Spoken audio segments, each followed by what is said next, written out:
to Forbidden Fruit. I'm your host, Ariel, and it looks like Ramona's permanently flaking on me, so I might not get a co-host, or if I do find one, they'll come on later. Sorry about that. Today's episode is probably a little shorter, since I just got out of surgery, but I'm not gonna apologize for that one. I think it's pretty cool I get to rebuild my broken skeleton. Today we are going over chapters 3 and 4 of Nice Girls. As with the first two chapters, chapter 3 begins with a quote, again from the Guide for the Newly Undead. There are many alternatives to drinking human blood, including synthetic blood and animal blood. Warm-blooded animals, such as pigs or cows, are recommended, as reptilian blood tends to be bitter. In order to make synthetic or animal blood more palatable, we suggest microwaving it for 38 seconds at 75% power. Dropping a penny into the blood after microwaving also gives it an authentic coppery taste. Once again, Ms. Harper tells us about her vampires in a humorous and time-saving way. They're perfectly comfortable with modernity, and they've adapted to alternative food sources, as humans have either got wise, or younger vampires have asked, but why? It's kind of like how veganism used to be this radical thing only weirdos did, and now your friend's parents go to the local vegan spot every once in a while because they do a pretty good burger, actually. Once the chapter starts proper though, it's a bit of a chaotic mess. Jane's friend is a kindergarten teacher, and what she, and probably anyone else would call the mom friend. And the moment he understands she's alright, it's 20 questions and no answers of where were you?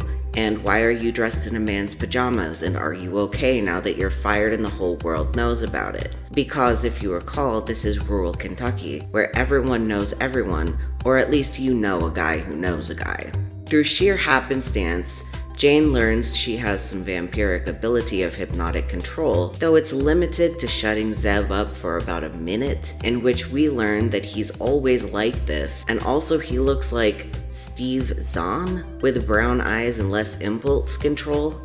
I had to look up who Steve Zahn is, and I don't really get it. So I guess let that be a lesson to all of us who are aspiring authors. The pop culture references you think will stand the test of time may not actually stand the test of time. Or maybe I'm just stupid and he's a huge star. I don't know. I don't really watch TV or movies. Anyway, Zeb Lavelle is a good friend. This is extremely clear from the jump. If this becomes a love triangle, I will riot, but I think I probably trust Ms. Harper to avoid that particular trope, just because that was such a big thing at the time. And if she's picking apart the genre, she wouldn't want to do that unless it's either for the bit or in a way that deconstructs it. That wouldn't work with Zeb, who is established immediately as a long-standing, platonic childhood BFF, and who gets uncomfortable when she starts nuzzling his neck. This is not romantic. She's doing the vampire equivalent of rooting around in the foliage looking for food, but he's not harboring any sort of feeling for her is the point.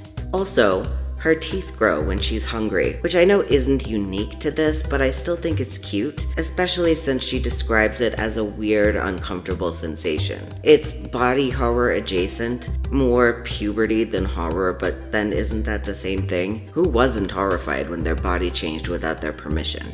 Thankfully, Gabriel continues his creepy habit of following troubled ex-librarians home and saves Zeb from becoming a snack, which Jane would regret very much. He calms her down by telling her that, in fact, he was turned by an asshole who told him nothing about being a vampire and left him to sink or swim, and his first little while as a vampire was violent and bloody, and he doesn't want that for Jane.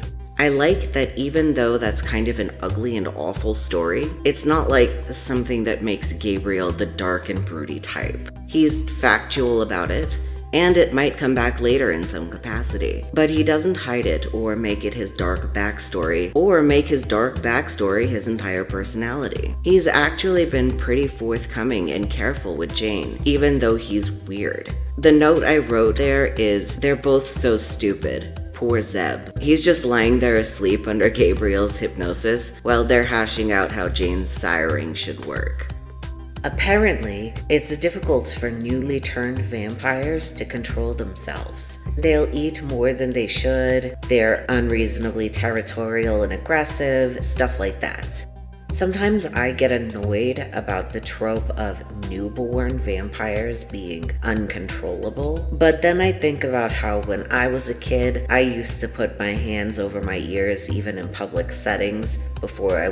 Anyway, imagine getting all of your senses amped up to the point that you can hear the universe, and now you can't even enjoy a cigarette because it smells terrible. You'd probably be pissed off all the time too. And if your only outlets are eating and fighting, well, there you have it. Anyway, Zeb continues to lay there asleep while Gabriel feeds Jane, and he, likes it. Apparently feeding feels pretty good, or at least it can, so that's pretty neat. Again, nothing original, but I do like that it isn't inherently erotic. Gabriel explains that it can be erotic if the situation is erotic, but it can also be terrifying, or it can be relaxing, or whatever. Basically, whatever the feeling is, being eaten will amplify it. I wish I could read all the dialogue. Even though it's all funny, it still feels pretty natural. You can tell Ms. Harper is a person with a social life. There are authors who write dialogue like they've never spoken to another human before, but this ain't that. It does help that Gabriel, as well as most seasoned vampires, so Jane probably will eventually, Gabriel has a limited ability to read minds, especially organized ones, but it seems like he isn't really using that much. After Jane is fed and much less irritable, they talk about why Gabriel was even there at the bar, and Jane starts to recall more of her wild night at shenanigans. The owner of that bar is a vampire pet, as in someone who helps vampires and gets them what they need during the day. I can say I'll never look at a tequila sunrise the same way again. That's not to say I'll never have one again, but the tequila sunrise special has blood in it, either in addition to or instead of grenadine, presumably. Interesting. Jade remembers that she initially impressed Gabriel by laughing at him, which, yeah, that checks out. She does say, quote, "Looking back, I really should have picked up on that as a clue that I was dealing with a vampire, but I'd been too pleased with the ebb and flow of the conversation to pay attention," end quote. And this is what I was talking about last time. It could have been more subtle world building. Instead of a lore dump in chapter 2, we could have realized here that she already knew vampires exist. We could have maybe forgiven her sort of blasé reaction in chapter 2, written it off as shock, and then here realized that it's actually prior knowledge. Again, it's fine, and depending on the details of the rest of the plot, maybe we needed the lore dump for later issues. It's just a thought. So Gabriel promises to take Zeb home. Because remember, he's here snoozing while they're being weird together, and give him memories of, quote, sports victories and beer drinking, end quote. This is about all I know about ball-related sports, so I can sympathize with Gabriel here, but Jane muses that Zeb watches Doctor Who and wouldn't really understand his memories either. I've never seen Doctor Who, but I'm given to understand it contains a non-zero amount of sports, so maybe he'll be fine. I don't know.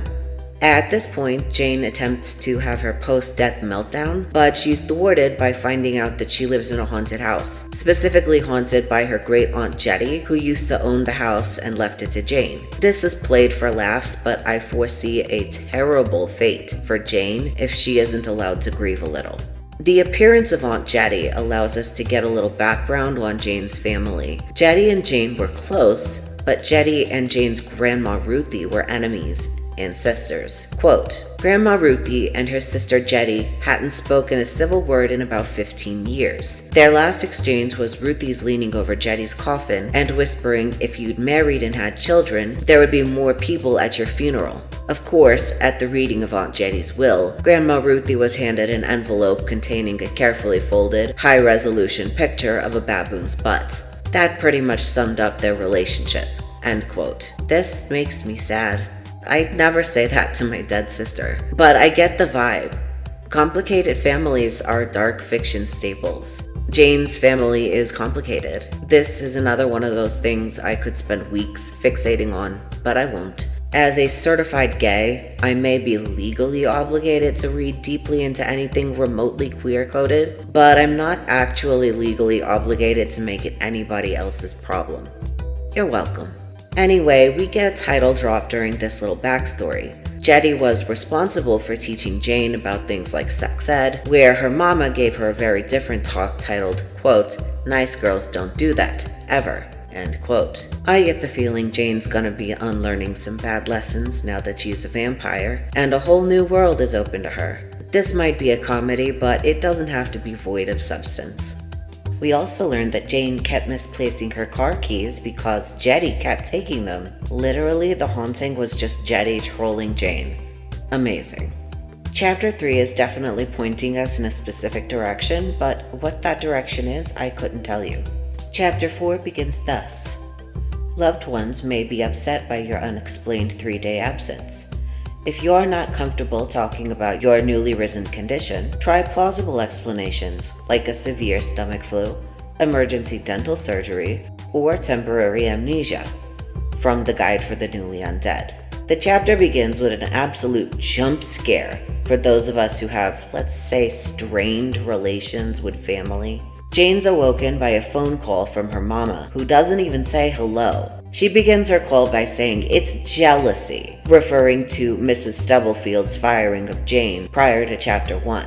Mama Jameson takes Jane's hurt and makes it all about her, which, ooh boy, years of conflict are packed in such a small sentence. Jane gets told that Gabriel told her family she was taking a post-firing hiatus with him, although Mama can't remember the details, which is, concerning. Although at the moment, Jane's just glad Gabriel took care of Hurricane Mama before she could start asking some uncomfortable questions. Mama invites herself over, but Jane manages to fend her off until evening, and we get a convenient nap-induced scene cut, which I'm usually not a fan of, but I actually trust Ms. Harper not to misuse it. After her nap, Jane notes that she ought to look into getting herself some blackout curtains over the internet and opens the door to a stranger. I made a bookmark on my Kindle for this section that just says, "This book is old enough to capitalize internet and web." Wild. Like I said last time, product of its time.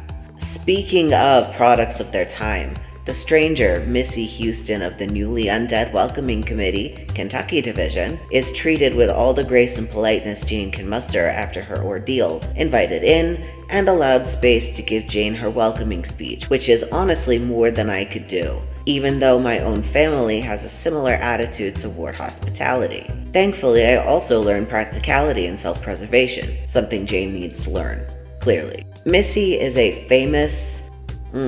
Well, by famous, I actually mean Jane saw her face on a billboard, so the same kind of famous as a personal injury attorney who buys up a ton of ad space, or like HelloFresh, I guess. Anyway, she's a famous real estate agent who got turned into a vampire and now works for or with undead Americans. She looks very much like Elle Woods, i.e. blonde, perky, pretty and pink, and welcoming. So immediately I'm endeared, but the subtle thread of polite misogyny and the general trend of like anti-femme sentiment circa 2009 make it unlikely that Missy will be a close companion. Unless Ms. Harper gives me a pleasant surprise. Missy has the ability to sense the location of other vampires, so she's in charge of meeting and greeting, so to speak. While I'm over here falling in love with a side character for no reason, Jane is having the far more reasonable reaction of A, listening to the welcome speech, and B, considering cross-stitching one of Missy's cute little sayings onto a throw pillow. My note here says, cross-stitch, pastels, Jane isn't ever getting out of her one lane. Of course, the book has me immediately sour at Missy once she begins to appraise Jane's house like a real vampire, and Jane has to politely get her out. This isn't the first time that Nice Girls has alluded to the more traditional themes of vampirism and capitalism, and I shan't say anything further on the face of it being an attractive woman because I'm like 3 chapters in and I could be wildly off base. Missy's gift basket contains dental floss, SPF 500 sunblock, plasma protein powder, iron supplements, a 6-pack of faux type O, a book of numbers for the vamp-friendly blood banks in the tri-state area, and a copy of the Guide for the Newly Undead. That's a party right there. After Missy leaves, Jetty tells Jane that Missy tried to get Jetty to sell her house a lot. So that may be a conflict in the future, which may not be as sad as I initially thought. The annoying real estate agent who is also a dangerous vampire is just, like, extra sexy. What can I say? I'm easy to please, at least where my fiction tastes are concerned. Jane tries the faux type O, which is described as the vampire equivalent of Cheese Whiz, and will live in my brain forever as a newly fired librarian reenacting that Cheddar Whizzy scene from a Goofy movie. And she tells us it has, quote, a kind of Diet Coke aftertaste, artificial and beefy. I need Jane to do a wine tasting, just so I can get her delightful descriptions instead of whatever the hell flabby means. Jetty and Jane talk about post-death life in Half Moon Hollow, and of course that comes back around to Jane's complex and complicated family. If this doesn't become a plot point later, I'll be surprised. Jane's family dynamics are somewhat bitter, and she needs to unlock some particular shackles that keep her aligned with some predictable negativity. Predictable if you come from a bitter family anyway, or if you've observed someone come out of a situation like that, or I suppose, if you've read enough fiction to scope out the pattern. Jetty tries to help Jane prepare to tell her parents that she's been turned into a vampire, but when the time comes and they've made themselves comfortable in her kitchen, well, she can't do it. Quote, you're never gonna get married if you don't lower your standards a bit. Mama, don't you want to be settled? Get married? Have a family? Mama, I shouted. I'm not engaged. I'm not dating anyone. Time slowed. I could read every muscle, every pore in my parents' faces. Daddy's eyes were narrowed, considering me carefully. Worry crinkled the lines at the edges of his eyes. Mama's mouth was drawn, clearly expecting some bad news beyond your daughter was fired in a spectacularly public manner that will be chewed over for months. Their emotions came in stinging slaps of scent. Confusion, disappointment, irritation, sadness, impatience, a sour haze that was making my head ache. And that was just for Mama. My eyes burned with unshed tears. How do you tell someone that their child has died? How do you explain when that child is sitting in front of them, seemingly alive? How do you tell your parents that you've moved beyond them on the evolutionary scale, and that your mama's going to need to serve O negative alongside her Thanksgiving gravy?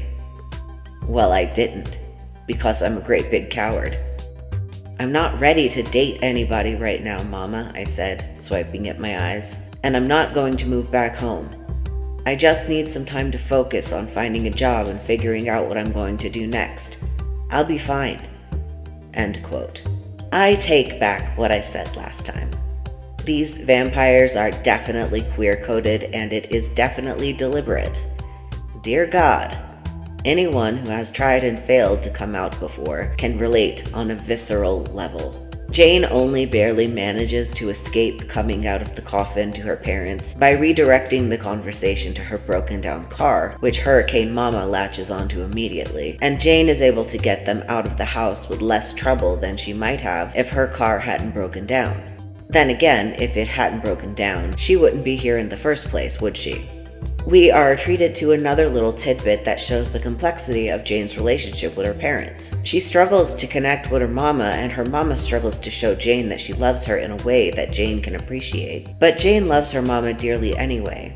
And despite knowing that the undead can't eat real food, Jane desperately wants to eat the pot pie that her parents brought over. Jane sort of consciously takes offense at the idea that Mama believes or might believe Jane can't take care of herself. But at the same time, she appreciates the food and the attention, even if it's somewhat humiliating. I think that's understandable. Not everyone is lucky enough to have parents who love them, and Jane knows that her parents love her, even if they are frustrating and the family dynamics are a little toxic. My note here at the end of the chapter just says, I would kill for this family. Jane will probably have to at some point. This may be a comedy, but it does have a lot of heart. And now I want to give my thoughts on the chapters. It's unrealistic to ask for every chapter to be as hard-hitting as chapters 1 and 2, especially since the first 2 chapters are the ones you send in when you want to get your novel published. So it's not surprising that these chapters are a little more tame and thoughtful. I really like what I've seen so far.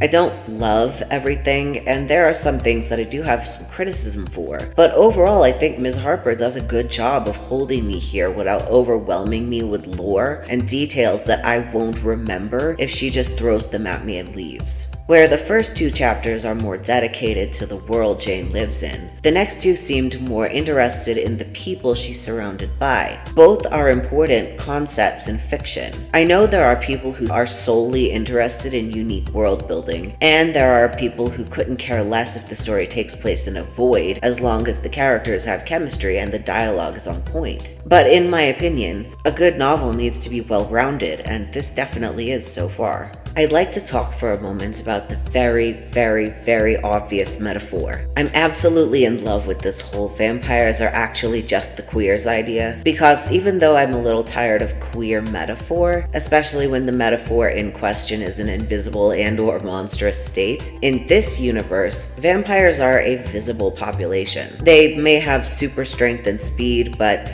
they can also literally be killed by opening the blinds during the day, and vampires have been killed by their family as essentially hate crimes that way. Being turned is by and large a consensual thing, an awakening that a sire will do very rarely and only with someone they deem special, or in Gabriel's case to save Jane's life, but that's a unique situation. It's not necessarily positive in terms of popular sentiment, like vampires are still a social minority who are fighting for their civil rights, but being a vampire is not something that harms you or makes you harm others unless you already hate vampires or you already want to hurt people. It's definitely a lot more relevant to the pre-Obergefell cis-gay population, but again, there's a lot of room here for a trans reading and it wouldn't take very much to convince me. Honestly, the only reason I'm not leaning harder on the trans reading here is that I was a closeted lesbian in the pre-Obergefell era and I lived through it as such. I can't say I'm entirely informed on how gender even works, but for what it's worth, I'm too attached to certain aspects of my own femininity to be a man, no matter how many times I get sirred in public, so I'll just stick to speaking on behalf of the entire lesbian population and claim Jane as one of us. I guess that makes Gabriel a woman. What an icon. In all seriousness, I do know what a metaphor is, and while this has as many flaws as any other metaphor, I still kinda love it.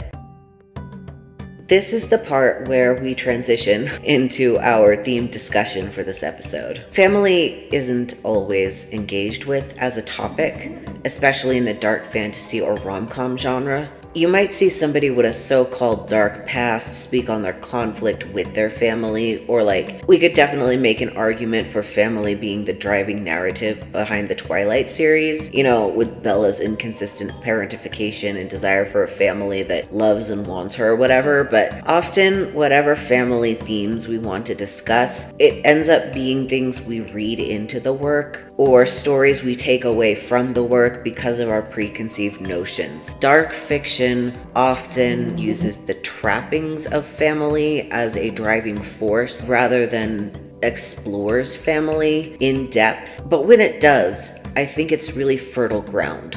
To once again use Twilight as an easy example, I know what it's like to be forced into an adult role and also be punished for acting like an adult, you know, that sort of dissonance. You have to take care of yourself and your parents, but then when you do something they don't like, you're no longer responsible enough to make your own decisions. I also know the draw to build a family for myself that isn't blood related, so maybe I read certain values and themes into it that weren't supposed to be there, but maybe they were.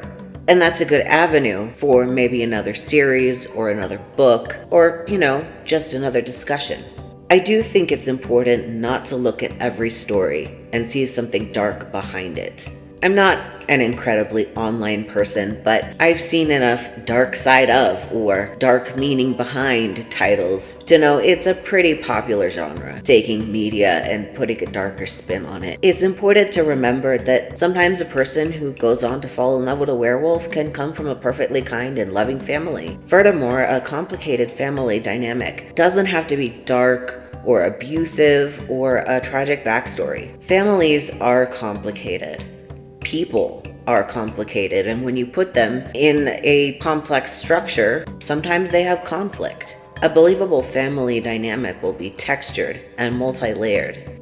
I'm not discounting Jane's blood family just yet. I think that Ms. Harper probably has a good enough grasp on the complexities to handle the conflict and not flatten it all into a single boring shade of gray. Still, it is pretty interesting that the story begins with a somewhat bitter situation and a chance to form a new community with people who are like Jane, in this case, vampires. You can already tell that there's going to be family conflict with this issue because she couldn't even bring herself to come out to her family, and she was changed so she wouldn't die. I don't think Mama is really the type to say better off dead than a vampire and actually mean it. But I can already tell she's the type to say it and then make you feel bad for expecting an apology for something she obviously didn't mean. It's things like this that I appreciate a lot.